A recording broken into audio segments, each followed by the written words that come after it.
All right, everybody, welcome to another episode of the Business Blueprints. This is episode 25, and we have a longtime friend of mine, EJ Pettiford. He is a tattoo artist in the Pittsburgh area. All right, man, thanks for joining us. Hey, I'm glad to be here. Like Brian said, I'm EJ Pettiford. I've been tattooing in the Pittsburgh area for about 5 years now. It's honestly been like my lifelong dream to do so. And I've lived quite a few different lives, had numerous jobs trying to achieve this dream, and I finally got to it, honestly, with multiple conversations here with Brian, with multiple trips and car rides for hours upon hours, just talking about life and, the direction that we want to go and how meaningful the impact we want to leave on this world whenever we leave it. No doubt. So you've started at one shop, so now you're at another one. So what shop are you at now?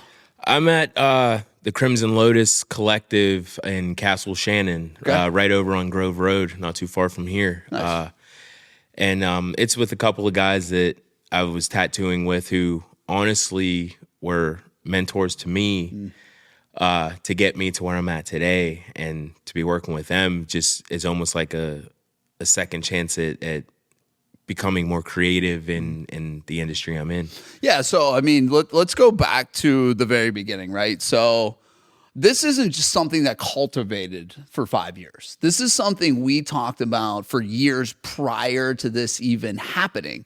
I remember car rides back from Tiger Lake. I remember car rides back from Cheat Lake. I remember numerous car rides and us kind of mapping out and looking at the options of how do we get you out of the job that you were in at the moment.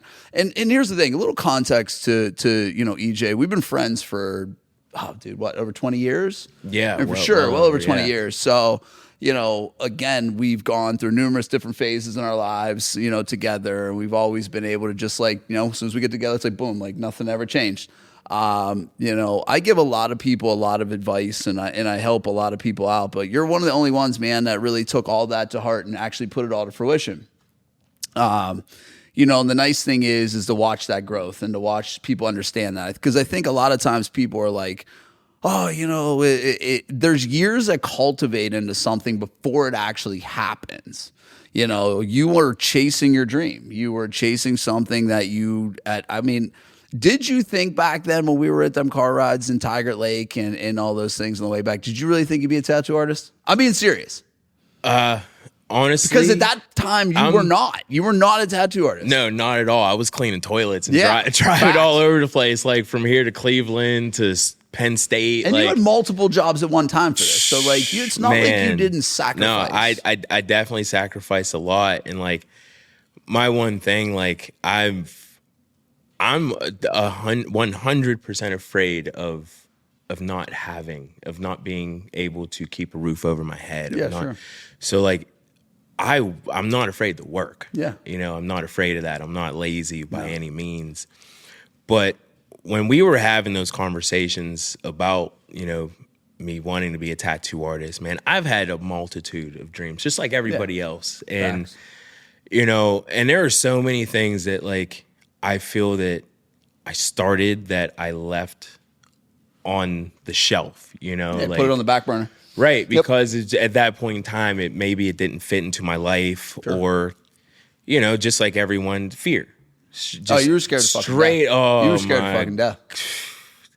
Because I think I'm really hard on myself. Yeah. So I feel like because of that reason, I fear of failure, not because of what everybody else is going to think of me.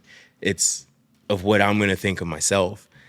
And, I think I got lucky with how it all played out, meeting one person that introduced me to another person that introduced me to my mentor. Mm-hmm.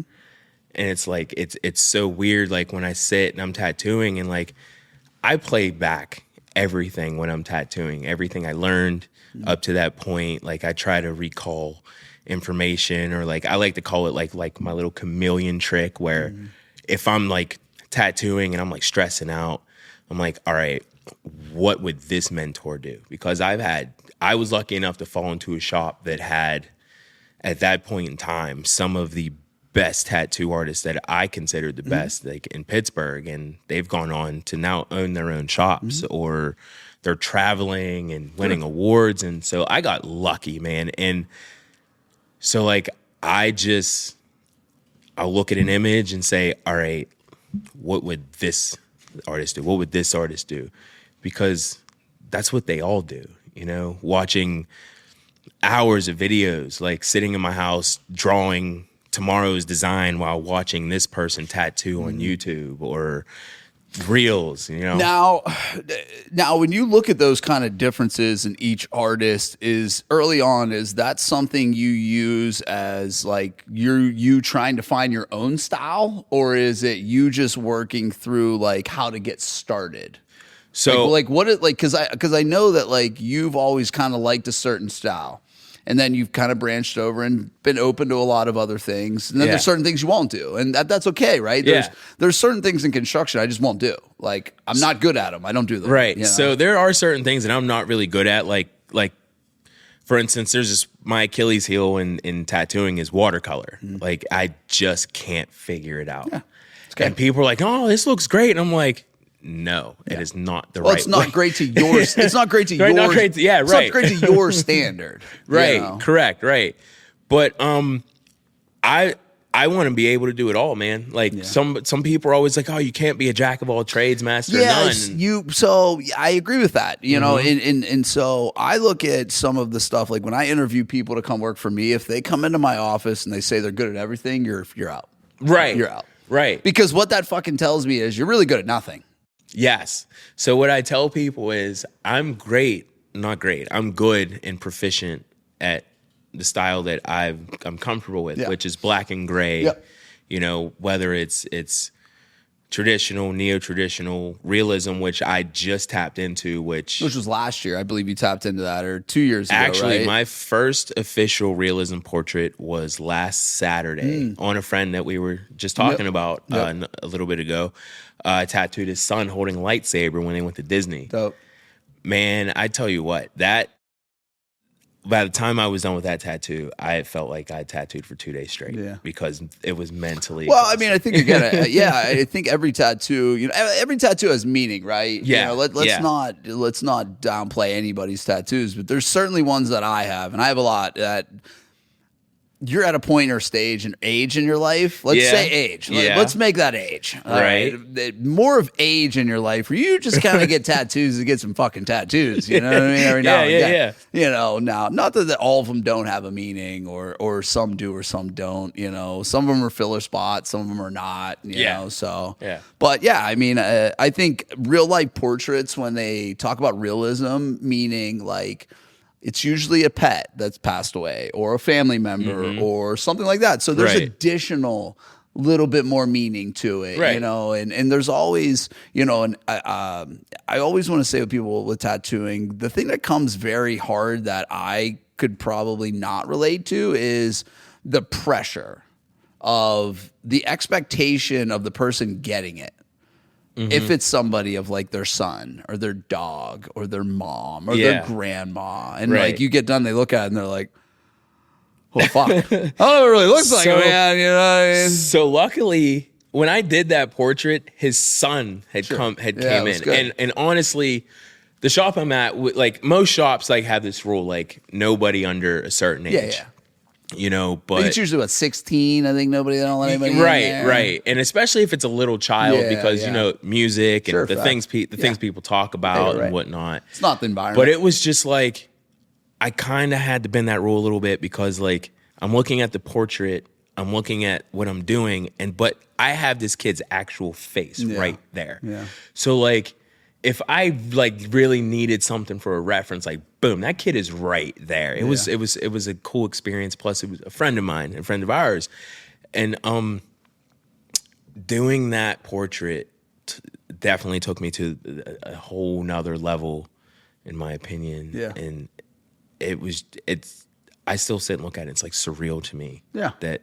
Well, I mean, I think there's tattoos in your world that you'll look back on that were kind of like that opened the door to this. You know what I mean? You'll look back on your career and be like, hey, man, that was the tattoo that kind of put me here. Right. Because there's very distinct moments in my career in construction where I can think of like, all right, that situation really changed the game for us over the course of the long haul. Now that you've done this for 5 years, you can start to probably go back at moments where like, all right, that shifted.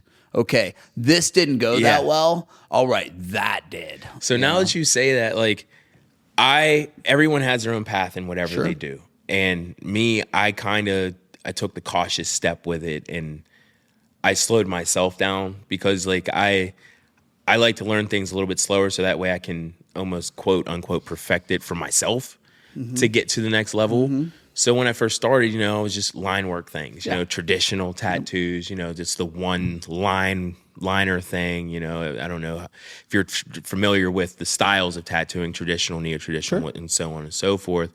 So I just wanted to for my building blocks to be, you know, from the ground up. Yeah. You know. And we talked about that. I agreed with that. Yeah. Because you need to understand each kind of phase of the game before you decide and say, you know what, I'm this. Right. Because you don't know what the fuck you are. Exactly. You just started. I've told you this was started. Like, bro, you should just be happy you're playing the fucking game. Exactly. You know? Exactly. Let's figure out a style whenever we get a little bit better. Yeah. So then like I knew and I still know where I want to be. I'm not there yet. Sure. But the foundation and the building blocks that I've set in place, like, are so firm that I can continue to grow and recall, like I said, from this artist and that artist. So my path was, honestly, at first, I just wanted to make the money and follow the trend. Sure. But in doing that, it helped me see my goal a little bit more clearly. It helped me grow a bit more confidence. So my lines, like I said, I wanted to get into realism like we discussed. And so I went the route that isn't it's most popular by consumers, but not as popular in the tattoo industry, I feel, unless you're like a female tattoo artist. So like here I am, a guy, you know, doing fine line tattoos and you know, dainty and flowers and mandalas and all those things. And in my opinion, I feel like I've done and am doing quite well at it. But it was just a step towards my goal, which was having no lines at all. You know, so they became thinner and thinner until yeah, but the nice thing is like I would say those tattoos you're referencing are first time tattoos. Yes. You know, so like that's a great thing to have for people that want first time tattoos. Exactly. You know what I mean? And that's how you start to build that repeatable client. Because again, I've gotten dude, I started getting tattoos when I was 18. I think my last tattoo was 2018. I want to say the Pittsburgh one. Yeah, the one you were like, yeah. And but you know what I mean. I have my whole front done, my arms done, my hands are done, everything's done. And I've been two tattoo artists. Like 95% of them is all one guy. And that's how you're able to do that, right? Is like you get in on that first little dainty tattoo, the flower, and that's how you get into the repeat business. Right. Because I got my first one done by him, and then I was just like, fuck it, I guess we'll just do them all. And then eventually I was like, let's branch out a little bit here. You know, but again, it was probably fucking $6,000-$7,000 later, you know? Yeah, it gets pretty pricey.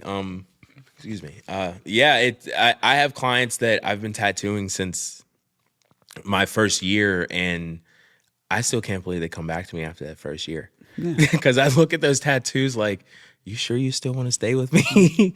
But they do, and I'm so thankful and so happy with them.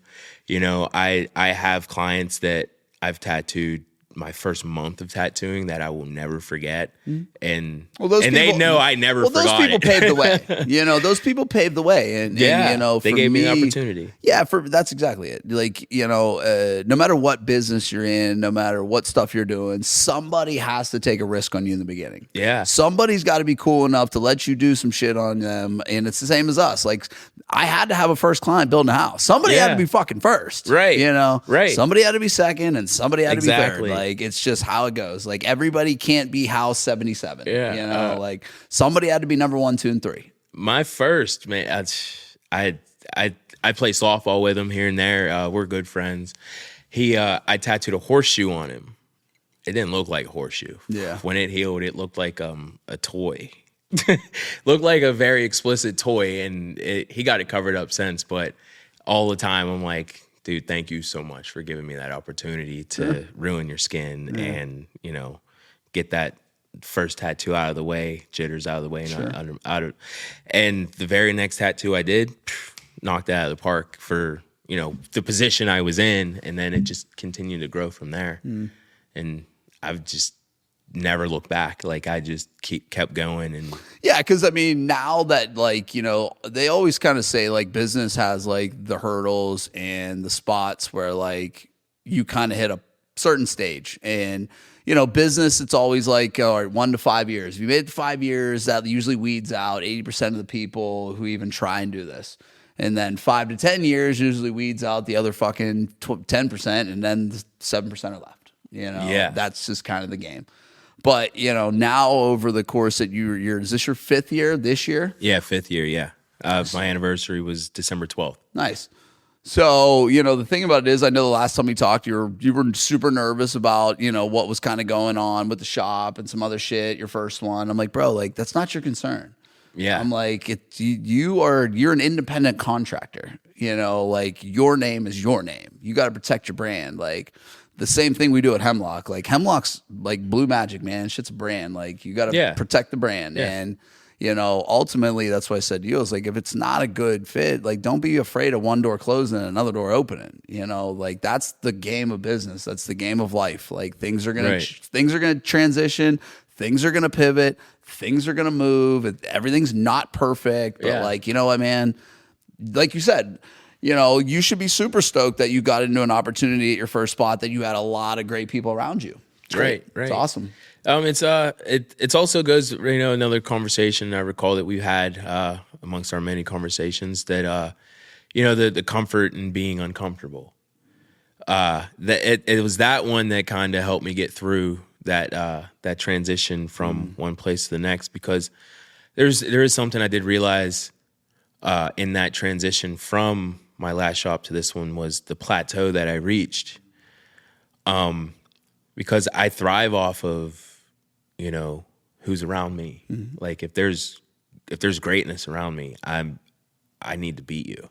I want to be better than you. I have to reach that. I mean, competitive, like, in-house, internal, let's just say, tattoo shop competitiveness is good. It's good. great. It's the same shit between, like, my sales department. They should be competitive. They should compete with one another. Right. Like, that's how you guys keep getting better, and that's then how it we just all makes make it money fun. together. Yeah, it makes it so much fun. You know, at the end of the day, like, if you're not competitive, I'm very shocked on how you even make it anywhere in life, especially in business. You got to play a game of some competitiveness.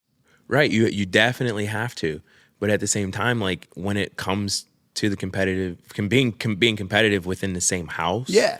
It's like, it's not only like I'm going to try and stay ahead of you. I'm also reaching back and pulling you. No doubt. I'm yanking you up here with me. No doubt. We're both leveling up. Exactly, yeah, we're both leveling the fuck exactly. up. Yeah, no doubt. It's because I'm tattooing with guys that have been tattooing for literally more than half my lifetime. You know, these guys have been tattooing for 20 plus years, except for maybe 2 of them, but, you know, one has been doing art for as long as I've been alive. Sure. And learning the industry from these guys and learning the art and what I'm capable of, and then pushing me, it has been one of the greatest opportunities, because now they're looking at me instead of they're teaching me, they're literally looking me eye to eye and, like, you know, almost giving me that's the sensei looking at the man, it was incredible when they were like, what are you tattooing today? And I'm like, oh, I'm doing a portrait of his son. And they're like, what? I'm like, yeah. And they're like, all right. So they came and checked it out, and they were just blown away. And then at that point, I was just like, I don't usually say that I'm proud of myself, but at that point, like, I 100% was. Yeah, it's, you know, I go back and forth on that kind of shit all the time. Like, I've had so many ups and downs in my life, and hurdles and hoops and things we had to conquer and achieve and do and yada yada. I don't really, there's always a place to celebrate a win. Yeah. And I think you should. I genuinely do. And I have a hard time with that myself. There's career moments where like you're like, fuck, and that's good to understand them. That growth happened. Yeah. Because when you understand that growth happened, that's a very surreal moment for you. And you should capture that and live in that. That's what business, that's the journey. Yes. Like that's what the game's all about. When we moved into our new office and it was totally done and we renovated it and we looked at it, I was like, what the fuck? Like, I never thought I'd be here in my life coming from the shit that we came from. You know what I mean? Yeah. And that was one of the moments where I like had to just let it be what it was and let it sink in and enjoy it. And like, yeah, man, you guys earned this, And I say it to the team all the time. I had the same conversation with them today. I'm like, we've earned this. We've earned this. We've earned this right to play where we're playing. Yes. We've earned it. Yeah. We've not shortcut nothing. We've worked our asses off. Like, and did it honest too, Like, yeah, honest as fuck. Straight up. Honest as fuck. And it's that when you hit that moment when you're like, I deserve this because I worked hard for this, you recall all the times you told yourself in your head you don't. Yeah. Yeah. Business owners fuck themselves up, man. Like we do. And I'm the same way. Like I'll talk myself out of a lot of things, cause I'll just start overanalyzing. I'll start doing all this bullshit. And like, I'm a very methodical thinker. Like, me, I play chess when we're moving the board. Like I'm extremely thoughtful on like what I'm doing and how it goes and left or right. And how's this decision going to impact other decisions? How's this going to do this? Right. What's my long-term goals? How does this feel in my heart? How does this feel in my stomach? Like let my body listen to what I'm doing. And like, you will tell yourself, when you don't listen to what your body's telling you, you're wrong. I assure you. Right. Like when you're making a decision and your body goes into panic mode, that means that fucking decision's probably wrong. Exactly. Yeah. I've been through that. And I mean, recently I've been through that. And it's like, I usually, when I can't decide, I almost like stop. Yeah. I have to stop and because we're very influenced. Yeah. Nowadays, like we got social media, and that's what most of our marketing comes from. Like most of our marketing and shit comes from social media nowadays. Like whether you're running Google ads or you're just doing Facebook shit or you're doing Instagram or you're on, YouTube, whatever platform you're attacking, there's a lot of noise. And you're outside, you have like, again, my marketing, Taylor, who runs our marketing, does a fucking phenomenal job, dude. She does a phenomenal job. But she puts our stuff on all those like public group chats, like Washington County, what's going on? Yeah. Whatever this. And you're going to get negativity. Yeah, you're definitely get it. going like to. that's what's going to happen. Yeah. Like, and early on, that shit used to bother you. You'll read the comments. You'll do this. You'll do that. Like you just can't. Like, you know what I mean? Like what I build and what I do is not for everybody. What you tattoo and what you do is not for everybody. That's why there's other tattoo artists and that's why there's other home builders. At the end of the day, what we're trying to do is attract the people that align with our cores and our core values of this is what we stand for. This is what I will give you. And here's the value I can provide to you. Yes or no? Here we are. Right. You know what I mean? You're absolutely. And again, people understand and like they want to buy from who they know, like, and trust. And that's why we've always talked about social media. That's how you get into the lives of other people with actually having to be in their life. Right. I mean, in this day and age, like if you're not doing what you need to do on social media to get to reach, to further your reach, I think it's more than that though, man. I said this the other day to my marketing girl, and like social media today is the modern day photo album. Absolutely. It is. Like it just is. Like you'll be able to go on there and fucking scroll through just like you're flipping the pages. Yeah. Unfortunately, we don't have photo albums anymore. We don't. This is the modern day photo album. So like if you want to track your life and put your pictures somewhere of your family and your kids and your things you've done and the tattoos you've done and things you're proud of, that's the place to do it. Yeah. Now listen, there's social media can be spun into negativity where you can go and cry and platform and this and that, and that's just not the place for it, Right. What people don't understand in business is the funnel works like this. At least in my business. Your business is probably a little different. So they'll find us on Google or some sort of like that. They'll see you on some advertisement. They'll go on your website. They'll see who you are, and then they're immediately going to Facebook, to social media, to see that person. Correct. We're gonna go to you're gonna go to your page, because again, we want to see what kind of person you are. Right. Do I want to do business with a guy like him? Oh, look at that guy. He's over there celebrating with his kids. He's doing all these things with his kids. He's a good father. Oh, look at that guy. He boats. Okay. Oh, I like boating. Yeah. That's how it goes. Right. Like, that's how these people make decisions nowadays. Yeah. Like, commonalities between the person that they're looking at and commonalities in themselves. I do the same whenever I meet somebody new with our client. I'm like, okay, how can I connect with you on a different level? You know who we are now. I'm trying to figure out who you are. Right. Yeah. You know, and that's like the conversations you have with a tattoo artist. Right. Like, When I have a consultation with someone, or just a brief message back and forth on social media, Instagram, Facebook is where I usually email. I ask them a little bit about their tattoos. Like, what does this mean to you? Like, where does this take you? Where are you trying to go with this? Because eventually, some people want to do a bigger project than the small one they messaged me first about. So I ask them a number of questions, and then like when they're in front of me, I ask them like the real question. That's what I was gonna say. I was gonna say that. So I was gonna add, that was my next question. So my next question was like, again, you always got to have some sort of conversation about money. That's just that's a part of it. Right. So I'm sure you have a process, like we have a process at Hemlock, where we have some certain questions that we want to answer from you. To, again, these are not necessarily to see whether we want to make sure you're a good fit for us too. Correct. Not every client is a good client. Right. That's it. Because you can have that one misstep or one mishap, one miscommunication that can throw off the entire vibe for the entire rest of your interaction together. No doubt. And this is an emotional thing. Yes. What we both do. Right. Is because you're building someone's forever home. And you're putting something on them that lasts forever. Exactly. Yeah. So it's like if there's one little miscommunication and then they're just like uneasy, they could honestly make your life harder. Or you might do all this upfront stuff. You might get all the way down to it. If one thing's out of a line, they might just not even show up. No call, no show. There we go. Boom. There we go. That's the worst. Done. Boom. No call, no show is the worst. Bro, it's like taking a deal all the way to the end and not getting your commission. I understand. Yeah. And then like for me, I know in my industry, and I'm speaking for almost every tattoo artist out there. When I say it's like, when you get no call, no showed, you instantly attack yourself. Oh, non-stop. You beat yourself up. Yeah, you did dumb shit. Because not only that, you spent all night working on that design. And like, yes, you have a design in your pocket now to put out. Great. But at the same time, you're like, but that was somebody's design. Right. Like that wasn't like your semi-custom piece. That was you're like going piece. Back through your messages, like, did I say something wrong? Yeah. What did I do? What did I do? Like, and how can I be better? Yeah, but that's good.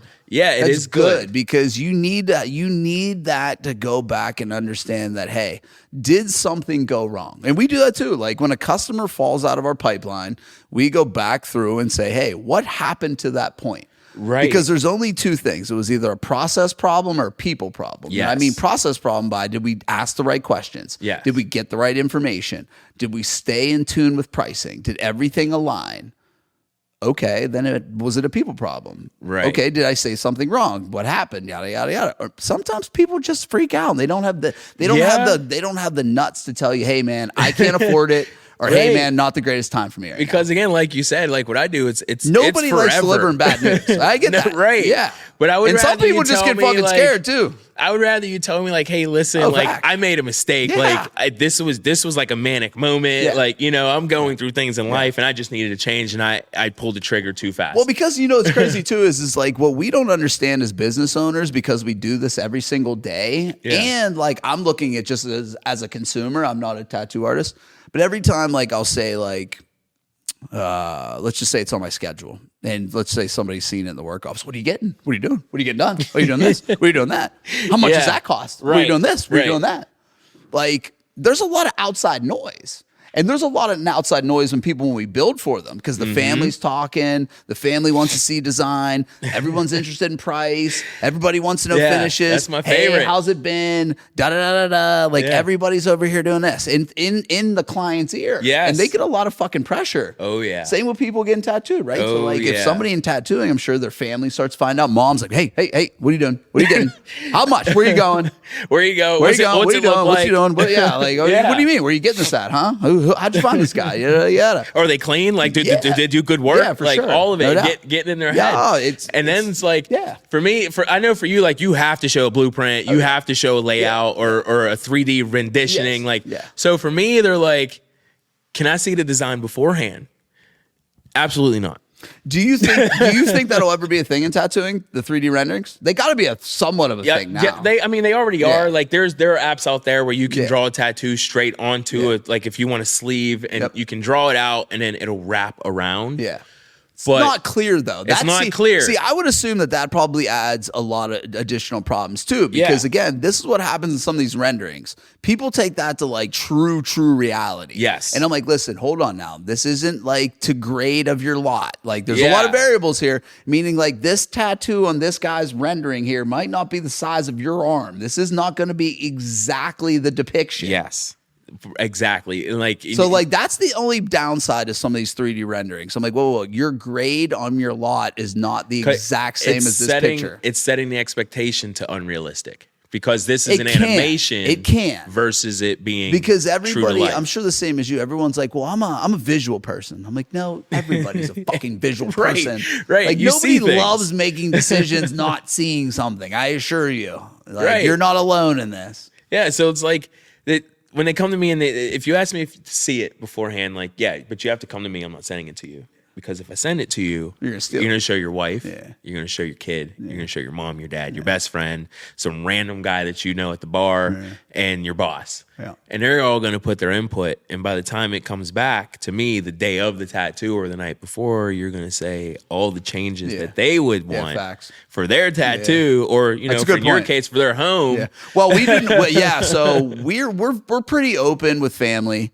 Involved in our process. Where we draw the line is at the final walkthrough. We don't allow anybody else but our clients for the final walkthrough. Right. I don't need mom. I don't need dad. I don't need pap. I've already dealt with mom, dad, and pap throughout the whole build. They've already been there. Right. You know, again, this is just for our clients, and because we go over a lot of things. We go over how the house gets used. We go over the shutoff valves. We go over, you know, things you need to know about the house. We also go over the process of, hey, are there any things you might see want to be done? Like, I work for this person. Right. You know, like that's what people don't understand is like, and believe me, I value all the family members that are involved in this, but I work for you and this is a transaction between you and I to finish out. This is an important thing for you guys and us to close this out together so we all have a thorough understanding and all be like, okay, we made it. We made it to the finish line together. Here we are. Right. You know, because again, my process is very intimate. It's 6 months of design, which we're trying to shave down to about 3 months and 2 months.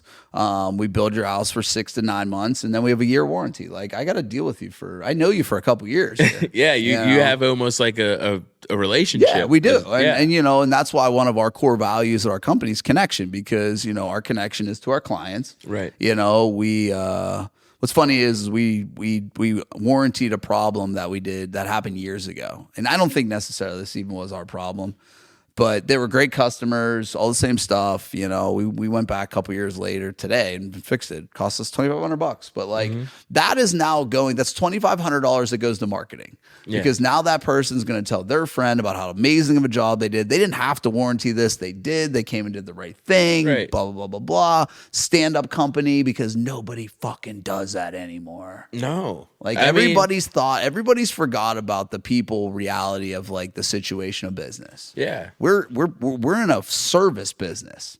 You're servicing them with the tattoo. I'm servicing them with the home. Right. It's about the person. Yeah. That's why I always tell my salespeople, I'm like, in our first initial meetings, and these people come in, you ask them a question, shut the fuck up. Yeah. This is them. This is their time to speak. They're not here to listen to you spiel on about how great Hemlock is. Right. We'll get to that. Right. I mean, even when I came out and like I had a problem with the trash can thing, like you guys showed me how to fix it, told me what I needed, and then I fixed it. Yeah. You know, like no matter how big or small, like you guys. Yeah, we're hands on with it. Like you said, Right. I mean, it was, we wanted to get you to the finish line on that. And that's just kind of how that goes, man. And, I think people lose touch of reality when it comes to business because it's just about numbers and figures and dollars and, marketing and transactions and this and that. And like, bro, at the end of the day, it's people. Yeah. People. We deal with people. As long as you're good to people, they're gonna remember that. And they're gonna as long as you stand on good fucking business. Oh, absolutely. There's a lot of people that don't stand on good business. Absolutely. And they chirp that until the rubber meets the road and you got to put your money up and go fix somebody's shit, or you got to go do something, or hey, maybe this person didn't like their first design and you're gonna do another one for free. Yeah, That's the way it goes. Some people think I'm crazy when I tell like people like for me, you come get a tattoo from me for that first year. Your any touch ups. On me for your first year. It should be. Anytime after that, if you get there should be parameters to it, right? but Parameters to it. Yeah. But after that, because first if I can tell you didn't put sunscreen on, or you didn't put lotion on, or you scabbed all up, or you picked it. We gotta talk about this. I've had clients that I've seen doing some weird things, with the tattoo that I just did. My administrator the other day got one. It was like right here, and I was just picking at it. I was like, stop fucking picking at it. Like I tattooed somebody, some kind of high profile, and they messaged me and was like, "Hey, what'd you do?" I'm like, "Dude, I just tattooed you, and you're in the ocean right now." Yeah. No, I'm not fixing that. Absolutely not. Yeah. So it's the same as us. We offer a 1-year warranty. Within reason. Yeah. As long as it's a warranty. But you bring a great thing back to what you said in the beginning. So my premise on business is, if you are one of our first clients and you gave us a 5-star review, I am indebted to you for the rest of my fucking life. I will come fix everything for you forever because I owe you everything. You know what I mean? You started me. You gave me these reviews. Right. Like, you put me on the game. Like I wouldn't be sitting in my office talking about how to get to 20 million if you weren't our first, or you weren't our fifth, or you weren't our first 2-year clients. Like, I wouldn't be here. I owe you everything. My first month of people the first month of me physically tattooing people, I'm still tattooing them at apprentice rate. Yeah, for sure. Just because you took that risk of me literally destroying you. 100%. Like, I didn't know what the fuck I was doing. I had no idea. Those tattoos come back in, and I'm like, oh, no idea. God, no. Yeah, but everybody started it, man. Right, you know what I mean? right. Like, we had remodeling projects when we first started. We don't build houses the same way we did our first ones. We build differently now. We do remodeling. We don't do any remodeling anymore, but we've refined that a million times. And again, I look at my company as the same way we've always talked about. Like, we look at our company every day as, how do we make it better? How do I make the client experience better? And I'm talking about little shit now, like just setting out, like, for our selections meetings that are a couple hours long, we have a snack basket. Yeah. We have some drinks for them, whether it's wine or whether it's soda or whether it's, energy drinks. We got some snacks for you. Mm-hmm. Again, that's just little tweaks of the customer experience. Right. Like, people just don't think that this shit, they think that they just get going and it's over. All right, I'm good.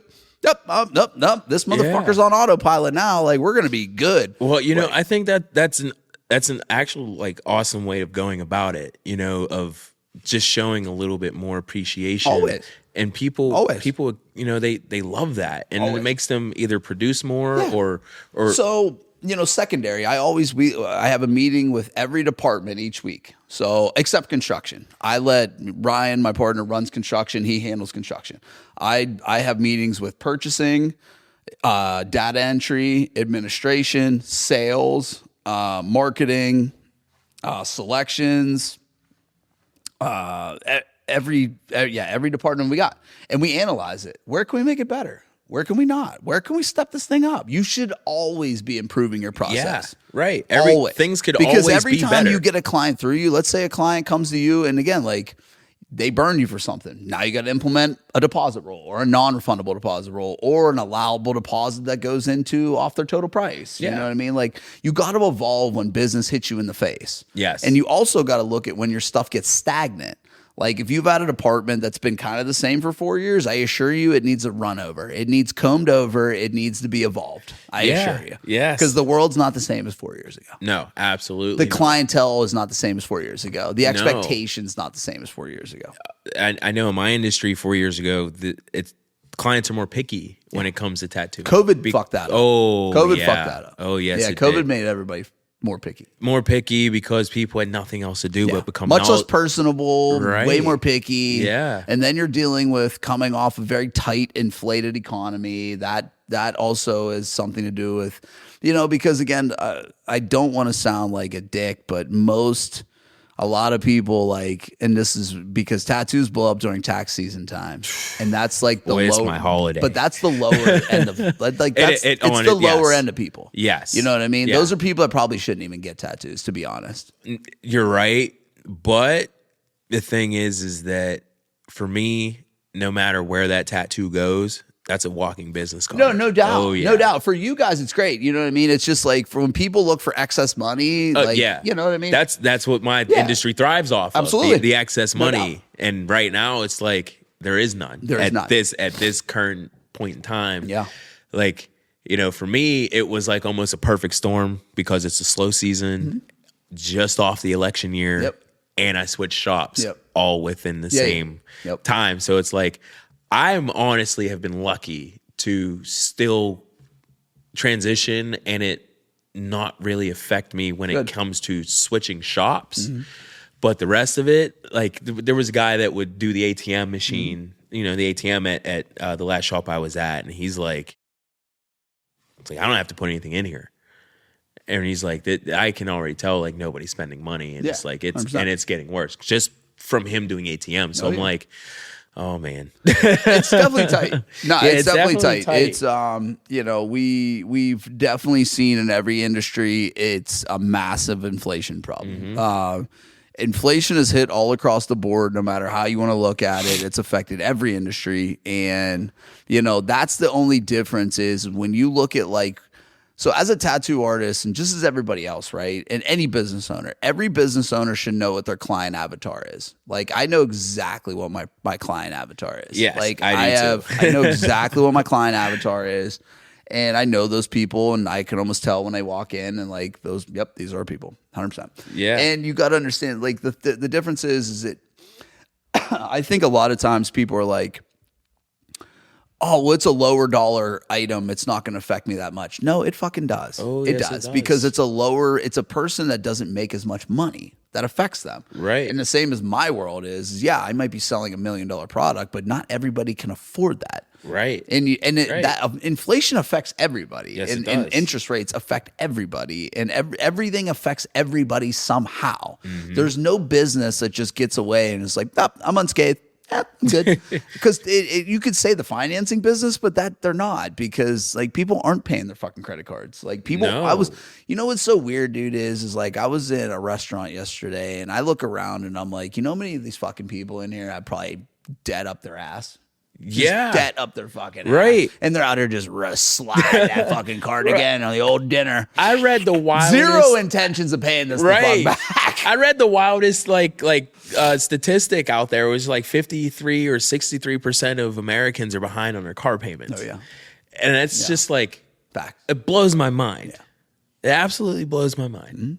And it's but everyone's out still looking keeping up the appearance. That's because of the social media done that. Social media, that's the shit that social media kind of did, right? So it's not cool to drive a shit car. It's not cool to not go on vacations. It's not cool to the only downside to the difference between the modern day photo album and the old photo album is we didn't fucking flex. We didn't flex in the old photo album. I still what don't the real flex is? What the real fucking flex is? When you're standing there with your entire family.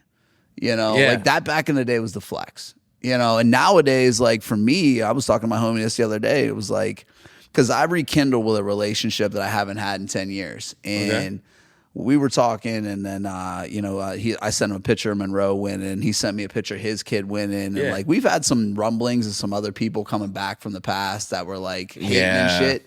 And he was like, bro, he's like, this is the real flex. We got the kids out here winning. We got kids out here doing well. We taking care of the kids. Thriving. Straight that's the thriving. Flex. That's the flex. You know, because you built a legacy there. Yeah, no doubt, man. And I told that to a lot of people inside our business. I genuinely care about them more than I care about myself. I don't.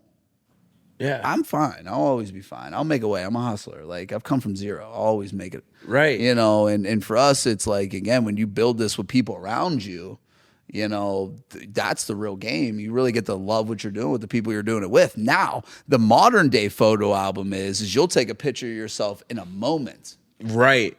But that moment is just fabricated on bullshit. Like, you're not genuinely happy with the person next to you. Right. You're not genuinely happy in your fucking life. You're not genuinely happy with your fucking job. You're not genuinely happy with your friends. Yeah. You're not genuinely happy with your lifestyle. Dude, I ask people this question all the time, and especially people inside of my where I work. I love, and I mean I fucking love the people that work at our office. I love them to death. They're my best friends. Yeah. I spend so much time with them.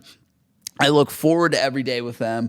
Not every day is a walk in the fucking park. That's called having friends. You know, it's life. And that's life. That's life. Having friends is difficult. Having employees is difficult. Relationships are difficult. Adulting is difficult. Relationships are difficult. Dude, there's days I don't want to leave my house because adulting is difficult. I'm just like, I don't want to do it. I don't want to leave. I don't want to get out of my bed. I just want to lay here with my dog. Yeah. But I don't my want to dog's just hanging out. Yeah. Because I know this fucking dog isn't going to put me through this bullshit. No. What's going on here.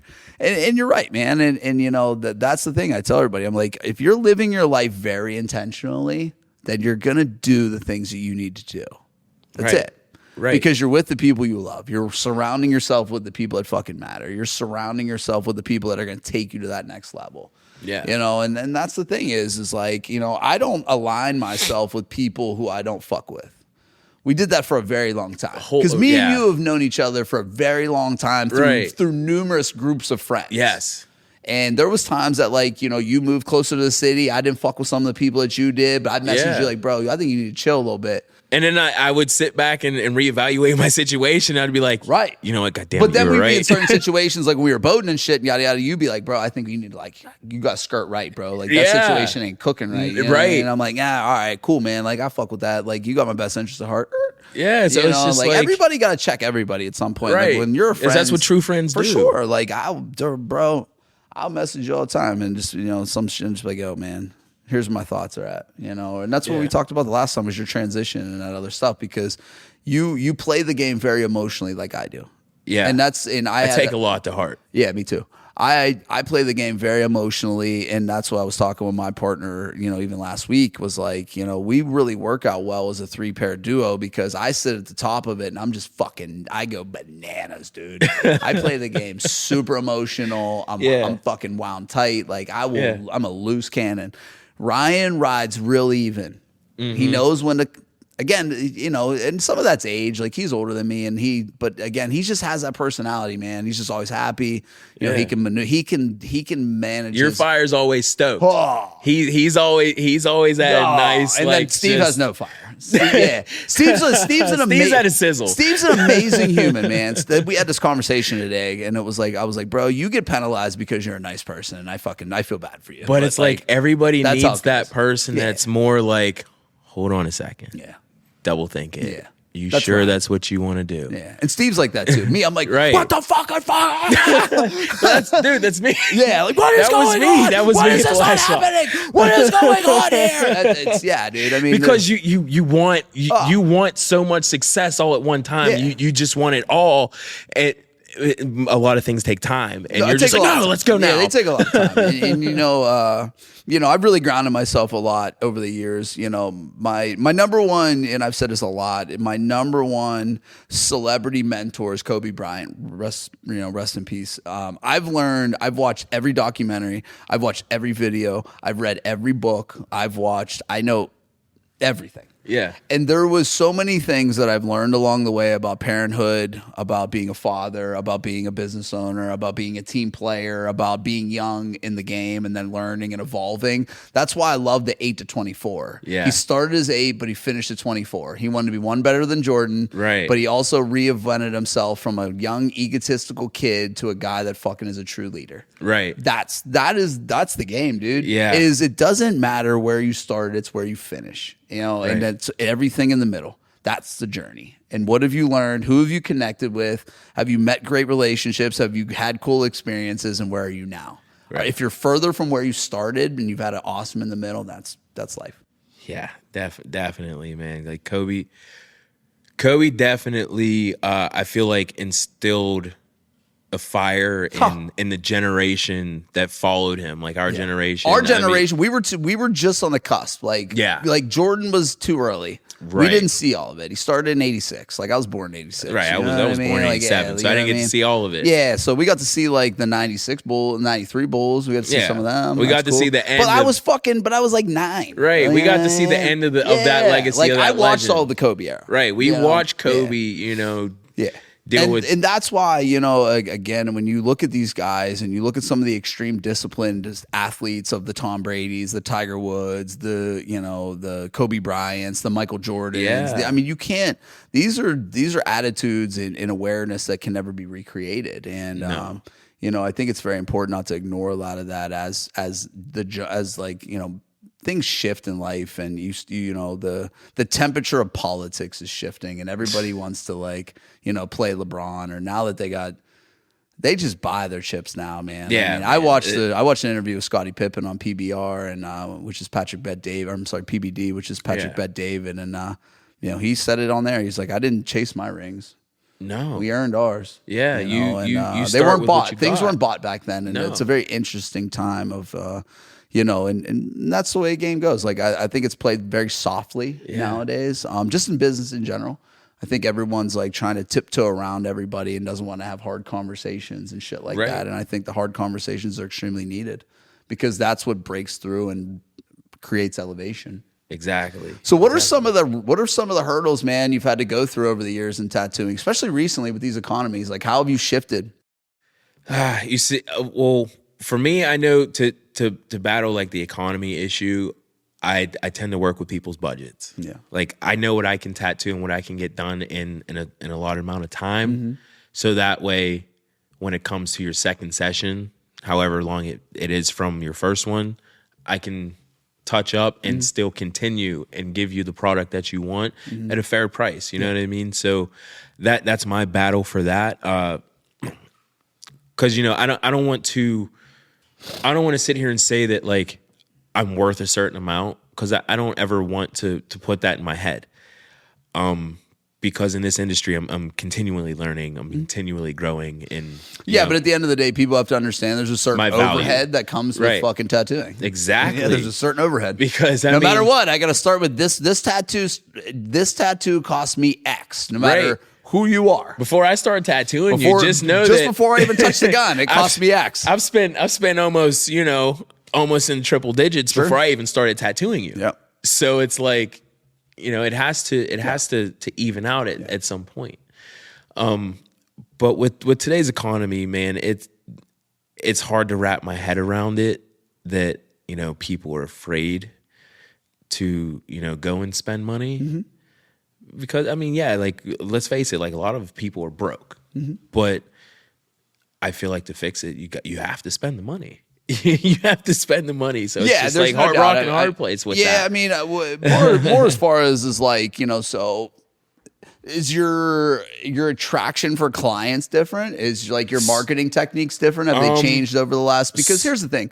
4 years ago, we were at the tail end of the Trump era. That's when you were kind of getting started. Interest rates were low. You had a lot of business. Shit was flowing. They were giving away free money, yada, yada, yada. And then they moved into the other shit, with, the Biden era and all the other things. And then, we started seeing inflation about 3.5 years ago, and then that's really gotten bad over the last 2 years. So how does your marketing kind of shifted, to attract clients that can't afford your service? So the marketing that shifted for me is pretty much just almost doing specials. Yeah. So you're tapping into relationships. You have to at that point, because, instead of saying like, I'm $150 an hour. Yeah.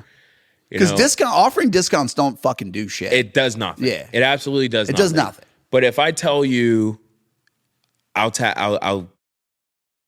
to book half a day with me, it's $400. Yeah, I can get a lot done. Yeah, in a half a day. Like I could possibly give so you that. a So quarter. the way I see that is what you're able to framework the conversation and say, hey, let's do this. You book a half a day, you invest $400. I guarantee you that I can give you a bigger piece than what you expect. Precisely. Is that what you're trying to say? Precisely. That's what I kind of get it at. Yeah. That's the value that I see there, Yes. right? So you're valuing saying, hey, I'm a little bit quicker at this. This is my creme de la creme. This is what I offer. I'm really good at this. In a half a day session, you're going to get you're going to absolutely get your money's worth at 400. Probably more than what you'd even want. And then that gives the client the opportunity to look like, you know what?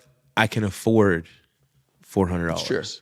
You know, because now I'm getting a piece that I feel is worth $400. Exactly. And me, like every tattoo I do, I'm trying to outdo the last one. You should. So like, I'm not going to dog it whatsoever because again, like I said previously, every tattoo that walks out of the shop that I'm tattooing at is a business card.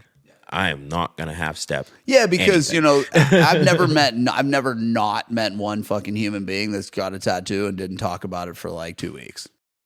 Seriously, or just throw it in someo's face. Yeah, it's just topic of conversation, right? For like, they walk around like they walk around like with extra pride, like look, check this out. It's just like it's a funny thing, man. Because again, I think that's, and I don't want to keep like condemning the people that get them because I have a shitload, but they're a statement piece. I mean, they are a piece that reflects, and it's kind of I don't want to say stature, but it is. Like, I mean, I know that it's so weird, man, because I don't consider myself to look any different, but like, when I guess that I see myself now, like where I'm at, and I'm full sleeve with hand tattoos, and like, I went all the way down, like, because I had hand tattoos before you. Way before me. And like, nobody was rocking real hand tattoos and that, because everybody was like, oh, you can't do it. You're never going to get a fucking job.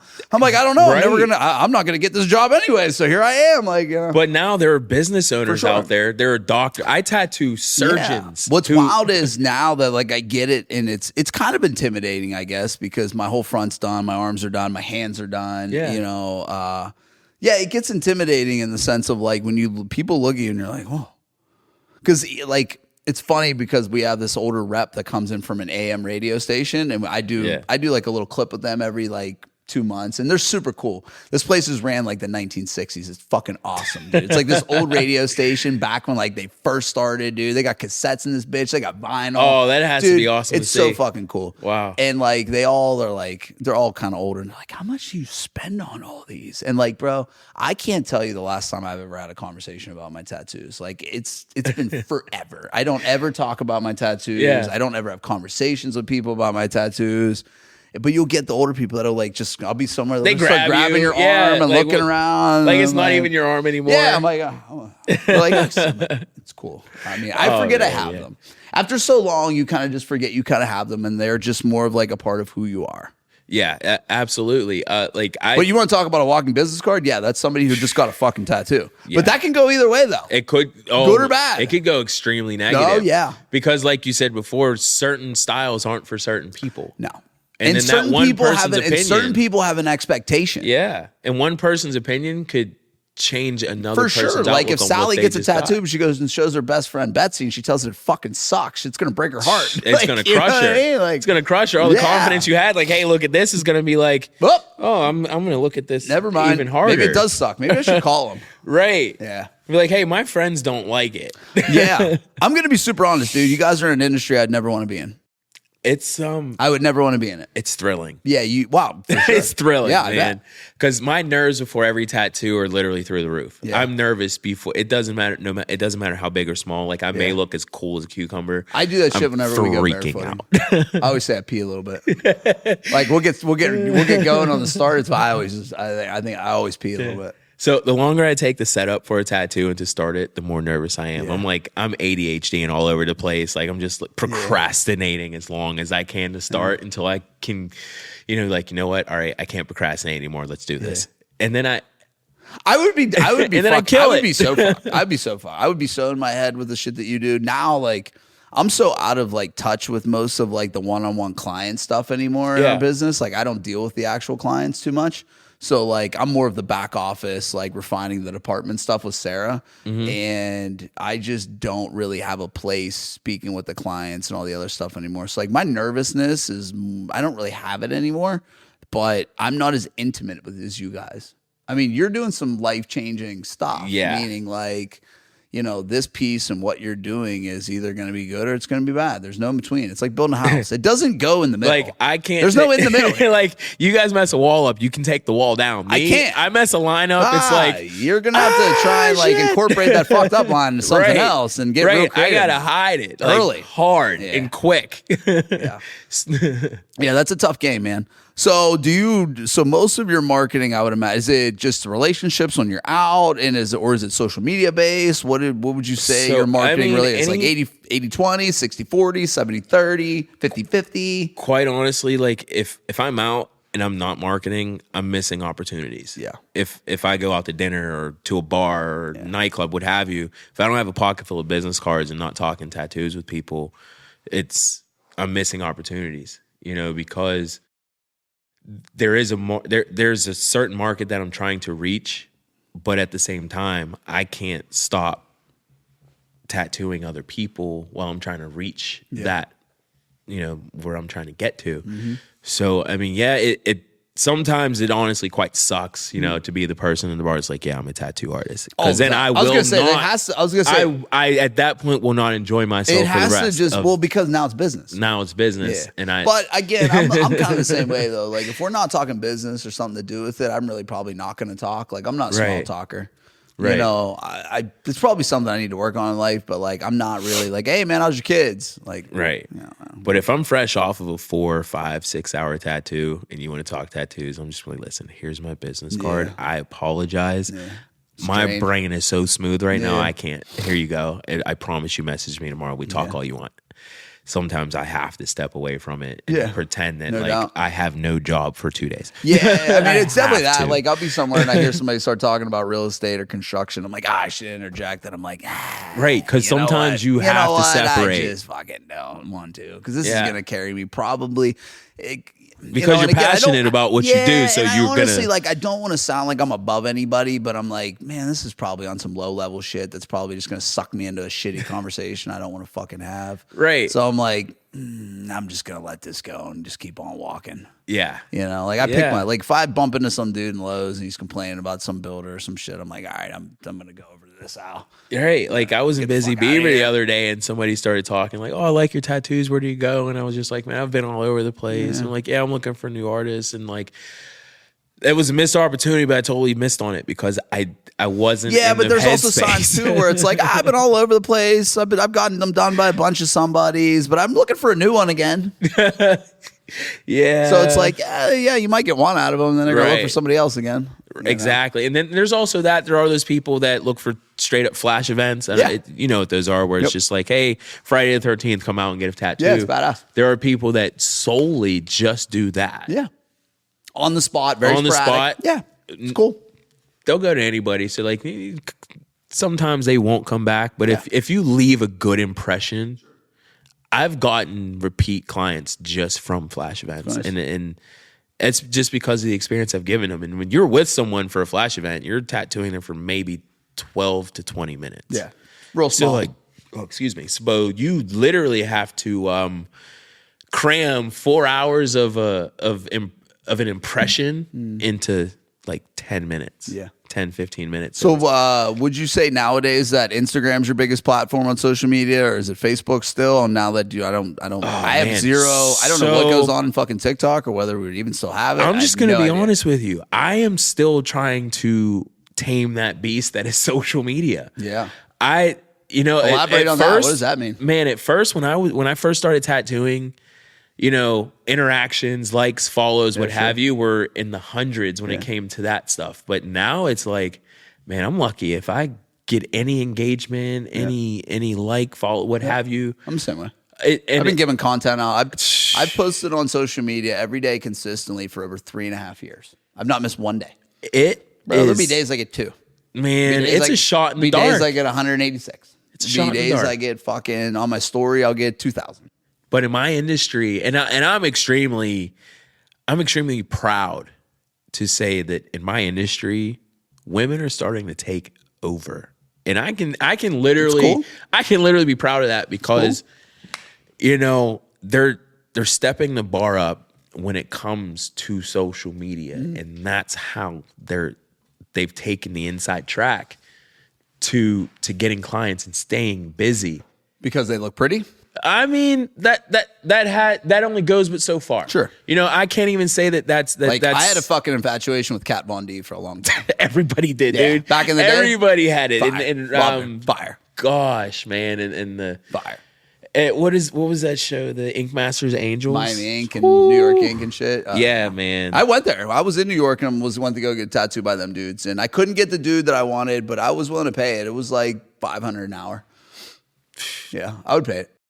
Dude, if I ever get to the point where I say I'm $500 an hour, please hit me with a truck. I'm not stepping on anybody. No, I mean, I'm not stepping on anybody. But if I say that, but like, here's the thing, man. Like, that's me. Like, want to say I only want to build $2 and $3 million houses because I don't. I don't want that. It's not my clientele. Like, I don't. That's not my client avatar. Will I build a couple $1 million houses here? Sure. Do I make a living off that? No. Yeah, exactly. No. Like, I know my client avatar. I know what it is, but I still want to tattoo. Like, I always joke and say, like, I don't want to do infinity symbols anymore. Yeah. It's just number 8 sideways. I'll still do it. Even though I joke, I'm still going to do it. Because if I don't do it, that person's going to do it. Why would you not? And they're going to make the money over me. Yeah, why would you fumble the bag? Exactly. Yeah, like, what's it going to do? Exactly. Like, if you can get a minimum of, I don't know what your $100. If I can get a minimum so your minimum's $100, it takes me, I'm setting up, it takes me 4 minutes. There you go, boom. That was your choice. Infinity symbol, it means a lot to you. Take it. Boom, I got you. Yeah. That's it.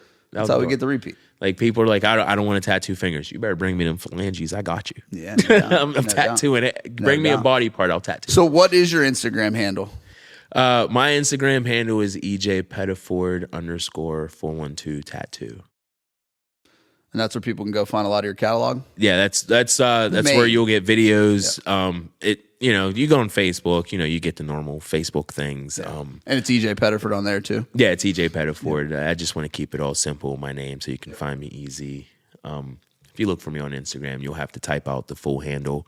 I got hacked once. Yep. So yeah, you've been having fucking problems. Oh man, so I had to kind of make it a little bit difficult to find me. I made 2 other Instagram handles that I put nothing on. Yeah. Also, I had the one that you find has the blue check mark. Once you find it, it has videos, pictures. Yeah. If you want to schedule with me, you can message me through there. I do most of that through Facebook and Instagram because I try to stay off those things as much as I possibly can. So unless I get a message, if it's a message from clients, I'll look at it and be like, all right, there it is. Gotcha. Yep. I message you back as soon as possible. But Sunday, Mondays, I leave it because that's my time. Those are off days. It's my off days, and I just want to try to just be EJ for a day. No doubt. 2 days. No doubt. Yeah, man. So, I mean, the interesting thing is what I've always told you is I was like, most people don't get to live out their dream. So what's it feel like? How's it feel? It's hard. Everything you thought it was? It's real fucking hard, ain't it? It's difficult. Quite honestly, I don't like to I don't let people see that part of me, this part of me a lot, but I cry for multiple reasons. Yeah. Over this job, over my career path, over my dream. Good and bad. If you get a tattoo from me, like if I'm physically tattooing you, you were, no matter if it's for 5 minutes, 4 hours, you were literally getting 100% me the entire tattoo, which means by the time I'm done with that tattoo, I don't want to see you anymore. Get out. Because it's like, the amount of focus that I have to put into tattooing, I feel is more than most because I'm easily distracted by a lot, by things going on around me, music, what have you, conversation. People are squirrels, man. especially me. But when I sit down and I start tattooing, man, everything disappears, and that's why I say you get 100% of me because I'm putting all my emotion that I have from that day, from the night before, from, if I stubbed my toe, taking my dog outside and she pissed me off, you're getting that emotion too. Because it's like I unwind all that into work. And then once I get done with work, I still have to decompress from all of it, So it's like, trust me when I say you're getting 100%. I don't half-ass any one work. Of the hardest things you've ever done?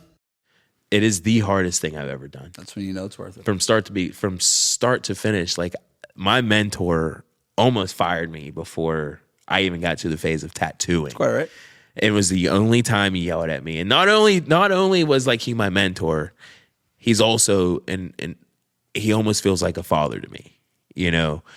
And a friend, This is the guy from the first brother, Ryan Clark's his name. He's, in my opinion, is one of the best tattoo artists in the country. He's just incredible. And it's a very competitive space.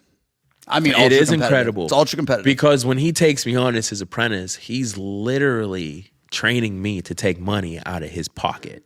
So like, it's a funny thing, right? It is. Mm-hmm. It really is that funny. But within him teaching me that, he then knows that like he leaves a legacy behind that like the way that he feels about the industry, he instilled that in me and I kept it. Yeah, the way I look at it is he knows he's good. So he's willing, and he thinks that you're good enough to fucking pass the torch to, that somebody should get some of that too. He told me no for 3 years when he made me work. He made me work for it.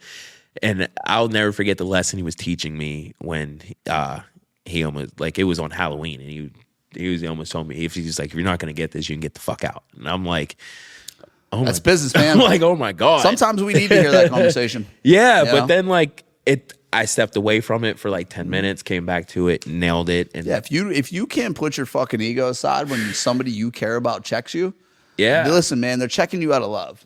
100%. They're checking you because they're pushing you to that next fucking level. They're checking you because they care. Right. They gave you this opportunity. Right. And I tell this to people all the time in our company. Listen, one of our things is I'll present the opportunity. Mm-hmm. What you do with it is what you do with it. Exactly. I'm giving you the opportunity. I'm giving you the opportunity to win. Right. Yeah. He used this phrase with me. He said, I have this rope. I can hang it off the side of this cliff, and I'll give you enough to either you can climb to the top or you can hang yourself. That's it. You hang yourself, that's it. Get out. That's it. Bye. And man, I climbed to the top of that rope. Because I've seen many people come. I saw a lot of people come and go through that shop, and he was just like, it's hard, man. This is real. This is real, like, commission shit. And what I mean by that is like, yeah, you're under a tattoo shop, but you work for yourself. That's how the game goes. You're a 1099 employee. What people don't understand, this is a true 1099 game. All these people do is offer you a seat. Exactly. That's it. That's all. They ain't giving you shit else. You're not connected. Here's your opportunity, a fucking chair. You better go figure it out. The rest is on you. Right. We're gonna help you a little bit with pricing. But other than that, you can come to work one day and find your shit in the parking lot. Yeah. Because if you ain't got no fucking value up in here, they're gonna park your shit up and leave. You know what I Right. mean? And like, that's the game. Like, when you become a business owner and you become these things, or you're a salesperson that's straight commission, like, you kill what you eat. I mean, you eat what you kill. I mean, that's it. That's all there is. I mean, like, if you this remember, is a real primal game. You remember that the cleaning company I worked for? That was all commission. Sure. 100% commission. You got paid off of what you got done. Honestly, like, I got paid per toilet, per floor, per kitchen. Yep. And the only way I could get a raise was if I upsold paper towels and toilet paper. Yeah, like, fuck that. That was nowhere. Like, you saw how unhappy I was. I gained weight. Like, I was just not in a good place. And it was just like, bro, it's time to achieve that. Yeah, dude. Go get it. We gotta get the fuck out of that nonsense. Go get it, man. Yeah, because like, it was weird, like, watching all my friends like around me, like, just hustle and get theirs, and I'm just like, cleaning a toilet, and it's like, I need to do something that's going to make me happy, make me feel fulfilled every day. I mean, sorry. And there's some people, I mean, honestly, there's some people that they're afraid to make that step, and a lot of people are, I was definitely terrified. Oh, yeah. I was so scared. Look how long it took me to actually take that step. Yeah. It took, because there got to a certain point where I was like, bro, I'm tired of fucking talking about this. We need to fucking do this. Right. You know what I mean? And then are we gonna get serious about this, or we're just gonna keep talking about and then I did it. And then, like, it was just like, every once in a while I send you a message of a tattoo, or I'd be like, yo, like, in 3 months, I'm on it. Realism. And I took my first stab at it. It turned out a little bit more different style than another. So I was just like, you know what? I'll take a step back for a second, learn a couple more things, and boom, on it. And it was just another 2 months later. It's just the process, trusting my own process. We're playing the fucking game forever, bro. We're not that old. And when I'm playing the game, bro, now I don't care what it is. I'm going to swing for the fence when it comes to this, to tattooing. Like there's no brakes on this car right now. Like I am going all in, and because it's the same as me. This train's running at a speed that when I stop, I'm off. Right. Yeah. When I slow this thing down, I'm done. Right. You can't stop. I know for me, if I stop, that there's no coming back from stopping, because in my brain, if I stop, I failed. And when I fail, I beat myself up heavy. I don't look at it as a failure. I just look at it as like when I'm going to play the game to my fullest potential until I feel like there's no more game to play. Yeah. I said this at my dad's retirement party the other day, and Kobe said it the best. Oh, your dad retired? That's awesome. Yeah, he sold his business and retired. No way. So it was super cool. He's coming to work for us in April, so that'll be fun. Oh man, that's gonna be a nice little flip flop. You working for him, now he's working for you. It'll be fun. But that has to feel like an awesome moment, like internally for you. It will. You know what? The cool moment was, and I think this will end up being the coolest moment. So some of our vendors and people who started my dad, like my dad started working for a guy back in 1983. And he then branched off in 86 and started when I was born. He started his own shit. Yeah. Well, actually, it was longer than that. So my dad was in business 44 years. He started 42. He did landscaping for 44. But when I talked to some of the people that were there who were vendors and some people who have been around for a very long time, they all kind of said to me that how excited my dad was to come work for me. And I didn't really realize that. I didn't know how he would feel about it. They were all just like saying, yeah, he's just excited. Yeah. He's, ready to do this thing. And like, I said to it is like, I started my work career with you and I want to end yours. That's it. I don't want you to go anywhere else but here. Like, I want to end your work career. I want to make sure that you're cool for the rest of the time. And I want to make sure that I start with you and we get them years, and then I finish with you and I show you the leader that I am now. That's a beautiful thing, because it's like knowing you for as long as we've known each other and seeing the relationship in the different phases that you and your dad have had, dude, like that is just like... Nah, like the relationship's been better since I left the company in 2017, I believe. And our relationship's only been better ever since. And, again, like, he's on Social Security and stuff now, so we'll get him we'll get him for the low, but right. It works out for everybody. But no, it's cool, man. Like, like I said, there's every time a door closes, another one will open if you open the door. Right. And you knock on it and you see what's going on inside. Sometimes it's like opening that door and seeing what's on the other side. Yeah, you don't got to walk through the motherfucker. Man, it's just what I mean? It's like, nope, take a not peek. yet. Not yet. I'm not ready for that yet. You know what I mean? And, again, being very intentional with what you want with your people. It's an ever-changing game with us, which should be the game for you. And that's what I've told you is like, don't ever stay present on how hard this is. This is hard. But remember, you asked for this. Oh, 100%. You asked for this. Everything you're going through, you asked for this. Yeah. Everything I'm going through, I asked for this. I fucking prayed for this. Because, bro, when I was sitting in a fucking jail cell and we were going through all that shit and all them times that we had with all them fucking things going on, like, bro, I prayed for this. Prayed for this. When you were cleaning all them toilets and you're driving around to fucking Cleveland doing all this bullshit, you had other jobs going on, you're working 2 jobs for all them years, bro, you prayed for this. Like, that's the thing that people don't understand is they start to, but it's hard. Well, no fucking shit. Fucking shit. Yeah, it's hard. No shit, it's hard. Because like anything worth having's hard. Because like weathering those storms make the calm seas better, man. Like just makes it feel so much better. It's like again, like I'm on the tail end of the slow season, and I'm seeing a little uptick in in messaging and whatnot. People coming in wanting to get tattoos. Our winter's slow for us. We had 7 leads last week. It's shit.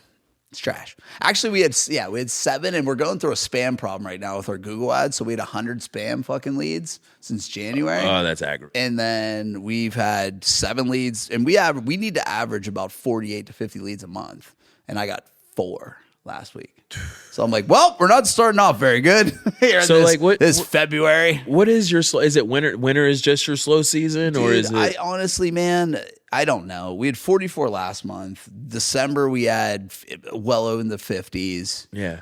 I think again, what you're seeing is you're seeing a new economy, you're seeing a new president, you're seeing people who think interest rates are going to change immediately. You have 50% of the country thinks Donald Trump's going to fix this bitch immediately, and you have 50% of the country thinks he's going to burn to the fucking ground. But those are the percents that like aren't really.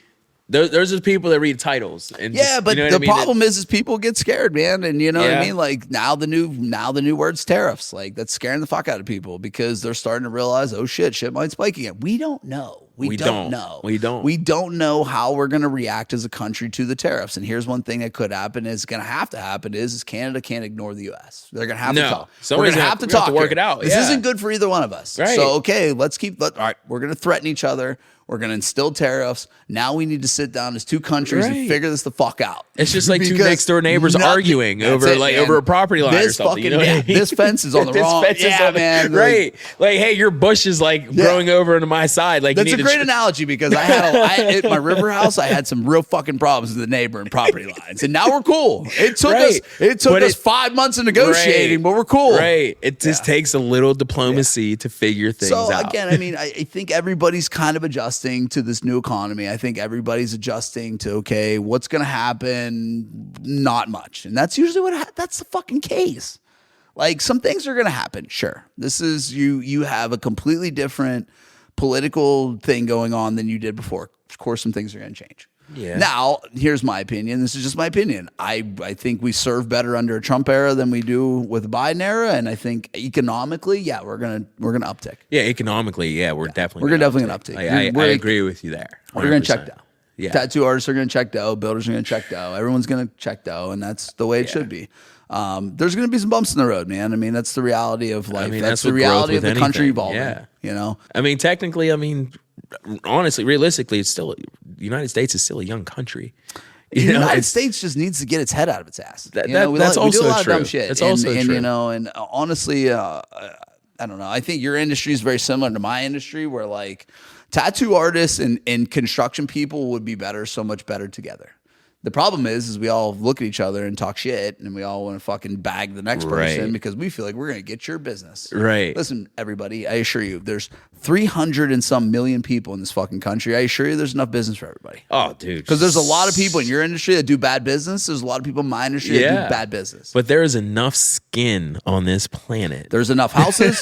there's enough everything here. I assure you, we all can eat. That's one thing I don't do is I don't badmouth any other tattoo artists, because again, like style is style. Everybody, you're not everybody's person. You know what I mean? I'm not everyone's tattoo artist, and I'm not everybody's builder. You're not everybody's builder. No. But I'd never down on somebody else's tattoos or their abilities or what they do, because it's like at one point, that person could turn everything around and become the best. I always tell everybody in my sales team, like, you never know who that person knows.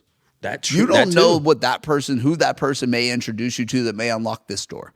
Right. You don't know the person that may introduce this person to that person that unlocks that door. Relationships. You don't know that. Yes. The relationships are the game of every fucking business. And like, if people don't understand that, you're nuts.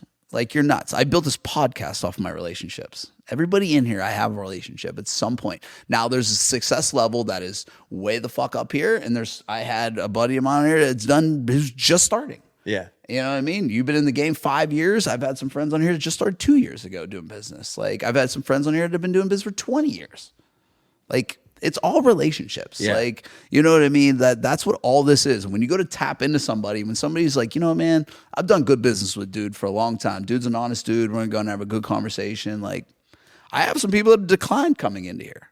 It's just not their thing. Like, I get it. Cool, man. Yeah. I get it. You don't want to put your name out there. You don't put your shit out there. We don't have a conversation. I'm good with it. Right. I force you to do nothing. I've never done a podcast before. I think it's quite fun. It's just having a conversation. That's all we're doing, man. We've had plenty of them in the car. So We've many. had plenty of them on the boat. So many. We've had plenty of them just in passing. We've had plenty of them over the years. Right. Birthday parties, barbecues, just.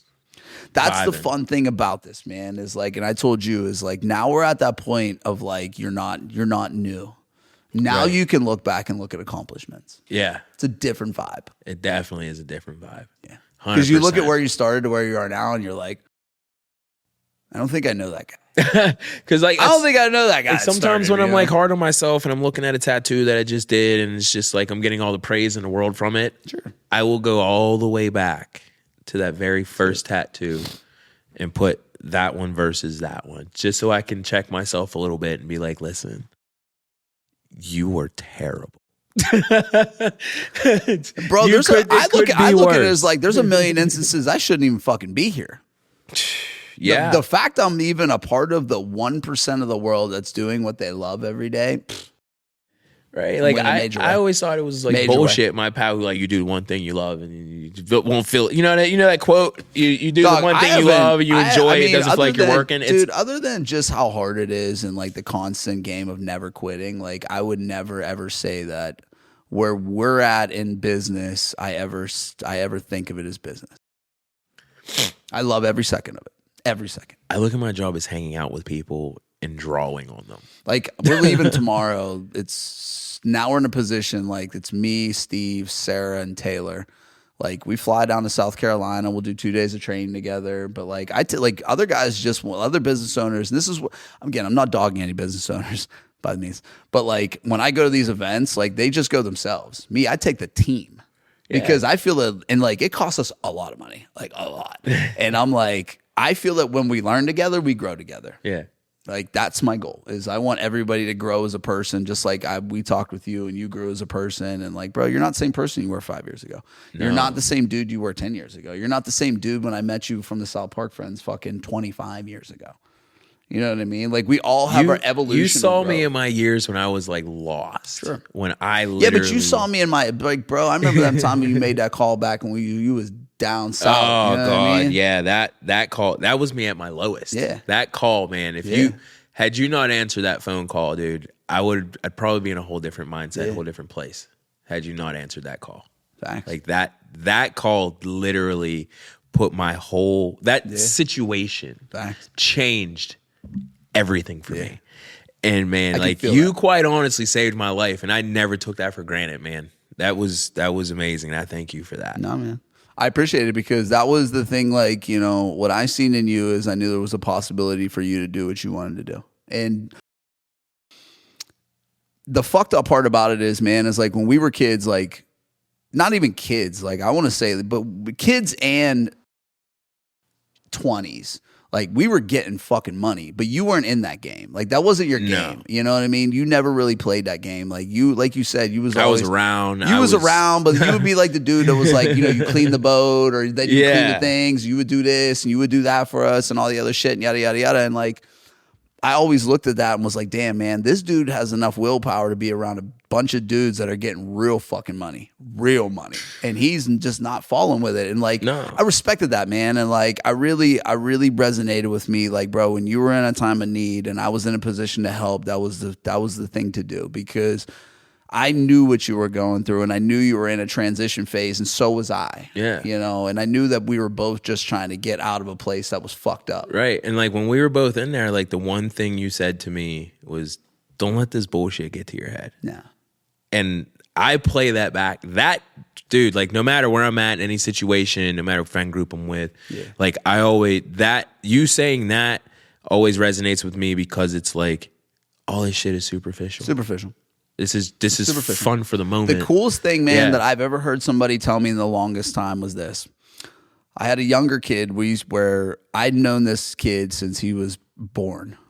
And my dad, I'm a loyal person and I've always been loyal. My dad, you know, got his tires done by a guy down in Curry, Pitchman Tires down in Curry. Yeah. And I've known his son for the longest fucking time, dude, little peewee guy. Now he's coming up. So me and him talk and like his dad's into real estate a little bit and yada yada yada. So like I break bread with him and talk with him. And he said to me the other week in my dad's retirement party, he said, the coolest thing about you, man, is I know you can afford any car in the world and you're driving a base Dodge. Because bro, I'm not letting this go to my head. No, you know what I mean? That's what I told you. Like, let this bullshit. Right. Don't let this bullshit change you. Exactly. Listen, man. Social media is bullshit. That's your fucking photo album. Smoke and mirrors, man. It's your photo album. You portray the real photo album. Do it for you. Portray the real shit. You know what I mean? Like everyone wants to be this person here, but really be this person. Right. That's not how it goes. You'll get exposed. I'm the same motherfucker, dude, that I am when we went and got an award for we ended up doing the 10th best scaling business in Pittsburgh at 100. Dude, I wore a suit. I wore a fucking coat top and I wore jeans, Vans, and fucking a black t-shirt. I think I saw that picture. Yeah. I don't give one fuck. You were so out of place, but you were comfortable and you were yourself. I'm who I am. Right. You know what I mean? Like, I'm who I am. Like, I'm around that with customers. I'm saying fuck and real quick. If that offends you, I'm sorry. You can leave. Yeah. I'm just who I am. You know what I mean? And like, your clients love you for it. My do or clients you know don't. exactly who I am. You do or you don't. I've never had somebody walk out. Me neither. You know, never. so, Not once. I've never had anybody say they were uncomfortable You get what you put out. You know, and people will want to fuck with that. You know, like the business of the sales of business has changed. Like sales scripts don't work anymore as much. No. People want to do business with people. Right. People don't want to be sold. They want to they want you to show them the value you're going to bring and make them feel good about their decision. You want to know what I feel changed that? Influencers. Yeah. They give you that personality. They give you all of that. And honestly, you got to hate them and love them for it because now they're making people try. Listen, no matter what, I'm a fan of influencers into some regard. I've found a lot of bullshit in the game. I've been around some of these dudes that like portray one thing and then they do another and then they get sucked into their own game. You don't know why? Because they let this shit get to their head. Right. And they all get blown up on it because they want to make 60 million. They want to make 50 million and they're in their 20s making fucking money that's not really real. Right. Like, you know, let's just use for like streaming, like KI and them dudes. Like, I don't understand this shit. I don't understand streaming one bit. I don't get it either. I know that they're getting a fucking bag. You just go live and people tune in. I have zero idea. I don't understand. I have zero idea, like with Twitch and all these things, these platforms. I have no idea. I don't. But I want to. That's the whole thing. I watch it. I watch it, learn. and I don't hate on it. I'm like, bro, you're 25 years old and you just made $80 million. Right, like the one kid I'm was just 38. the I one don't kid know, was close just to on $80 the million. Royal Rumble getting slammed around by pro wrestlers. That was fucking Speed. Right, him, that fast kid. Yeah, dude, like. But Speed came up under KI and them. Like all them dudes are like, it's wild, man. Aiden Ross, all this, like Aiden Ross is fucking with Dana White and them. Like it's wild. Right, man. Again, like that's the misconception of America. Everybody's like, these kids don't want to work. They're like, no, they're hustling. No, these kids are making fucking dough. Hustling. And these things weren't around when we were coming up. No. It was construction, labor industry, college. Yeah, that's all we had to choose from. There was no streaming. There was no Twitch. There was no fucking influencers. There was no digital marketers. And back then, when I wanted to be a tattoo artist, it was just like, it was more difficult. Yeah, because if you if you didn't grow up with the crowds of the dudes who were tattoo artists, like the Jared Altmans and the Ben Criswell, and those like guys, Mook and all those guys, like my cousin Ryan, his brother is so fucking good. I mean, he was at Black Star for a long time. He has his own shop in Bloomfield again. Dude, he is so fucking good. And like, if you weren't around those kind of guys, you didn't really stream from them at that point. But again, though, you look back on it, it's kind of like that now because without Ryan's help, you wouldn't be where you are. Nope. Without Ryan's help, like I'd just be another tattooer. Like if it wasn't for my partner, Ryan, bringing me to this, I would not be where I am. I wouldn't be here. I had zero desire to ever get into new construction or even remotely understand what it is. Now I only know new construction. That's the only thing I would ever do. That's it. But again, like I also got attached to Dan Mead, he's been around for forever and like one of my greatest mentors still. And we don't even talk all that much, but like when he calls me, I answer no matter where I am. Yeah. I call, you know what I mean? We chop it up. Like, you know, that's what it is, man. You got to attach to somebody who's going to take you to that next level, and you got to attach to somebody who's going to open that door for you and show you real love, right? And then you run with it. Well, you're going to get out of the game what you put into the game, exactly. You know? And if you're not going to water it, you know, it's just why plant the plant, right? You're going to lose. Thing's going to die. It's going to die instantly. All right, man. Well, let's wrap this up, dude. Let's again. Where can everybody find you on your social sites? Let's go through that again. Facebook, you can find me at just EJ Pettiford. On Instagram, it's EJ Pettiford _412 tattoo. It's also the same on TikTok if you guys are into the TikTok as well. The shop, Castle Shannon, local. Castle Shannon, yeah. The shop's in Castle Shannon. It's on Grove Road. The address 1230 Grove Road. It's just in the South Hills of Pittsburgh. Yep. So do you guys take walk-ins or anything? Yeah, we take or? walk-ins, appointments. Cool. If you want to message the shop, we have it. We have a website, also a Facebook page and Instagram. It's just Crimson Lotus Collective. We're there. I mean, again, it's like I said, it's appointment, or you can walk in, call the shop. Somebody will normally answer. We're always available. Cool. Yeah, everybody, if you're looking for a good tattoo artist from somebody in the South Hills, Pittsburgh, looking for some good artwork, check them out, man. I really appreciate it. And EJ, listen, dude, I'm proud of you, man. Thank you. You've come a long way, dude, and you've really taken the advice from other people and listened. That is the rare in a lot of people, man. I've watched every step of you, and I'm proud of you, dude. Thanks, I really man. am. Thanks. From where you came from to where you are now, dude. I'm fucking proud of you. The way you've grown in life it was inspiring, honestly. Inspiring. Yeah, man. I love it, dude.